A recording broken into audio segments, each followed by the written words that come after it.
विदेशी आक्रांताओं के द्वारा तोड़ दिया गया और आज वहाँ पे एक कोई दरगाह कायम है और मान्यता है कि यहाँ पे नहाने से सूर्य कुंड में कुष्ठ रोग खत्म हो जाते हैं। जी हाँ दर्शकों, मैं हूँ अभिषेक तिवारी और मेरा जन्म जिला बहराइच उत्तर प्रदेश में हुआ है। और नाम सुनने में बड़ा अजीब सा लगता है बहराइच। जिला तो बहुत बड़ा है, शहर हमारा छोटा सा है। और ये ज़िला बहुत ही ऐतिहासिक ज़िला है क्योंकि इसका इतिहास जो है काफ़ी पुराना है और हमेशा बहराइच ने बहुत सारा योगदान दिया है देश के लिए, अपने धर्म के लिए और हर चीज़ के लिए। इसमें कहते हैं कि बहराइच ज़िले में सबसे महत्वपूर्ण क्या है, इसका इतिहास क्या है। तो आप ये जान लीजिए कि हिमालय की तराई में बसा हुआ है, नेपाल के सीमाओं से लगता हुआ है और इसके अलावा इसका इतिहास जो है बहुत ही धनी रिच है। कहते हैं ये ऋषि मुनियों की तपोस्थली हुआ करता था आदिकाल में, प्राचीन काल में, सतयुग में।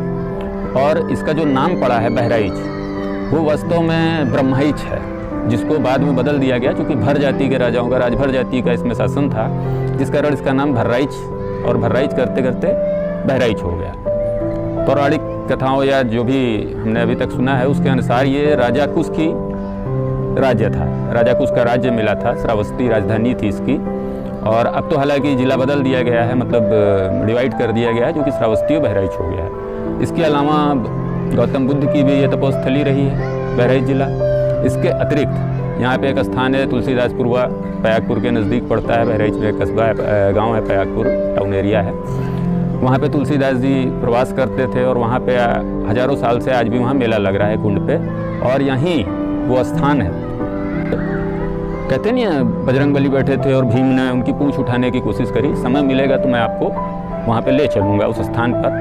वहीं है, इनका चैनल है और इसे प्रमोट करना है। बहराइच के बारे में और जानना हो तो आप इससे लगे रहें, इनके चैनल को लाइक करें और सब्सक्राइब करें। अब चलिए आगे चलते हैं कि जो रामायण की घटना आपने देखी है, जिसमें सुनी है कि जिसमें एक बूढ़ा बंदर बैठा हुआ था और भीम ने पूंछ उठाने की कोशिश करी, नहीं उठा पाए थे, वो स्थान है। मतलब ये रामायण काल की घटना हो गई। उससे पहले यहाँ पे एक स्थान है ऋषिया, जिसको बोलते हैं, जिस कारण इसका नाम ब्रह्मभूमि पड़ा, क्योंकि ऋषियों ने ऐसे स्थान ढूंढ रहे थे पवित्र जहाँ पे यज्ञ किया जा सके। तो बहराइच में ऋषिया के स्थान पर उनका वो हुआ, मतलब उन लोगों ने जगह का चुनाव किया और उस स्थान पे यज्ञ किया। जब वहाँ पे ऋषियों ने यज्ञ किया तो उस स्थान का नाम जो है ऋषिया पड़ गया और ब्रह्मभूमि ब्रह्माइच पड़ गया इसका नाम। और जो सरयू, जिसको कहते हैं कि गंगा तो पाप का नाश करती है किंतु सरयू नहाने से मोक्ष होता है, तो सरयू की मुख्य धारा जो गंगा की सहायक नदियों में मिलती है, उसकी उत्पत्ति बहराइच से हुई है। और प्रदीप आपको उस सरयू नदी के भी दर्शन कराएंगे, जो कि बिल्कुल उसमें एक घाट है, गोलवा घाट, यहाँ मशहूर है, झिंगा घाट इस टाइप के। तो ये तो बहराइच का ब्रह्माइच का स्थान है, क्योंकि ब्रह्म स्थान है।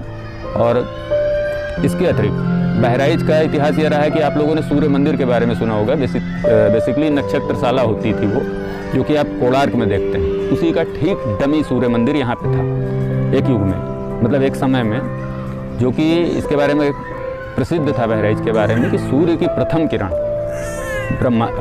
बालार्क और अंतिम किरण कोणार्क, जो कि कोणार्क में सूर्य मंदिर है, जिसको बाद में विदेशी आक्रांताओं के द्वारा तोड़ दिया गया। और आज वहाँ पे एक कोई दरगाह कायम है और मान्यता है कि यहाँ पे नहाने से सूर्य कुंड में कुष्ठ रोग खत्म हो जाते रहे। तो कुष्ठ रोग खत्म होने के लिए यही रहा कि एक बार लेप्रोसी की गणना करी गई, जिसमें कुछ रोगियों की तो बहराइच में सबसे ज़्यादा पाए गए, क्योंकि प्रवासी सब यहाँ आते थे सूर्य कुंड में नहाने के लिए, जो कि स्थान आज भी मौजूद है, जिसको बहराइच की दरगाह शरीफ क्षेत्र में कहते हैं। और उसी दरगाह शरीफ में मान्यता है कि बालार्क ऋषि का आश्रम था और उसी में उन्होंने गाजी मोहम्मद सैयद सलार को, जिनको जो सबसे पुराने भारत में आने वाले मुस्लिम आक्रमणकारियों में मोहम्मद गोरी थे, तो उनके परिवार से। तो कहते हैं कि गाजी मोहम्मद सैयद सलार का सिलसिला, जो कि हमारे मुस्लिम भाई लोग कहते हैं, वो सीधे मोहम्मद साहब से जुड़ा है, उनके ख़ानदान के रिश्तेदार हैं ये, क्योंकि बहराइच में।